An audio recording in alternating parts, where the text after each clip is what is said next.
আমারটায় 2 চামচ চিনি। আমারটা 3 চামচ। ম্যাডাম আপনারটায় কয় চামচ? I don't want any sugar. Madam 6 চামচ খাইবো। ম্যাডাম আপনি 6 চামচ চিনি খাইবেন? No sugar. I don't want any sugar.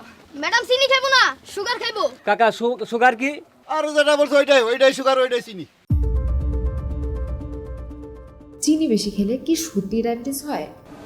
জানি না। ডায়াবেটিস হলে আক্রান্ত ব্যক্তিকে প্রথমেই বলা হয় যে চিনিযুক্ত বা মিষ্টি জাতীয় কোনো খাবার খাওয়া যাবে না। আর ঠিক এই কারণেই এমন একটি ধারণাও বেশ প্রচলিত যে ডায়াবেটিস হওয়ার অন্যতম বড় কারণ মিষ্টি জাতীয় খাবার বেশি খাওয়া। কিন্তু এই ধারণা আসলে কতটুকু সত্য? চিনি বেশি খাওয়ার সঙ্গে ডায়াবেটিস হওয়ার সরাসরি কোনো যোগসূত্র নেই, তবে চিনি বা মিষ্টি জাতীয় খাবার ডায়াবেটিস হবার ক্ষেত্রে পরোক্ষ প্রভাবক হিসাবে কাজ করে।